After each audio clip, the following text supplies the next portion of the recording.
ഇതുപോലുള്ള അനിമേഷൻസ് എങ്ങനെ ഫോട്ടോഷോപ്പിൽ ക്രിയേറ്റ് ചെയ്യാം എന്നുള്ളതാണ് ഇന്നത്തെ വീഡിയോയിൽ നമ്മൾ നോക്കാനായിട്ട് പോകുന്നത്. Welcome to Reena's academy 100 days 100 tutorials. ഫോട്ടോഷോപ്പിൽ ആനിമേഷനെ കുറിച്ച് നമ്മൾ മുമ്പ് പറഞ്ഞിട്ടുണ്ടായിരുന്നു. അതിന്റെ കണ്ടിന്യൂഷൻ വീഡിയോ ആണിത്. ഈ വീഡിയോ കാണാത്തവർ അത് കണ്ടതിന് ശേഷം മാത്രം ഇത് കാണുക. ഇതിനകത്ത് ഒത്തിരി ലേയേഴ്സ് ഞാൻ അനിമേറ്റ് ചെയ്യുന്നുണ്ട്, ഒരു സ്റ്റൈൽ കൂടെ അനിമേറ്റ് ചെയ്യുന്നുണ്ട്. ഇതായിരുന്നു നമ്മുടെ മുമ്പത്തെ അനിമേഷൻ. ഇത് നമുക്ക് ഇത്രയും ലെങ്ത് വേണ്ട. ക്ലിപ്പിന്റെ എൻഡിൽ പിടിച്ചു കഴിഞ്ഞാൽ നമുക്ക് ഇതിന്റെ ഡ്യൂറേഷൻ കുറയ്ക്കാനായിട്ട് പറ്റും. ടെക്സ്റ്റ് ടൂൾ എടുത്ത് ഒരു ടെക്സ്റ്റ് ടൈപ്പ് ചെയ്യാം. ഇത് അവസാനിക്കുന്നിടത്തു നിന്നാണ് ഇത് തുടങ്ങേണ്ടത്. അവസാനിക്കുന്നതിന്റെ കുറച്ച് മുമ്പായിട്ട് നമുക്കത് പ്ലേസ് ചെയ്യാം.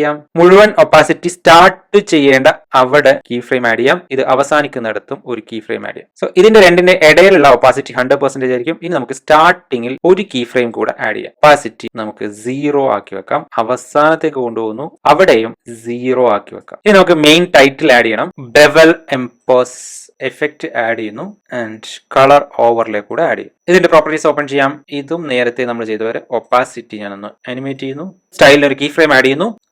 ഇനി നമ്മുടെ സ്റ്റൈൽ എഡിറ്റർ എടുക്കാം.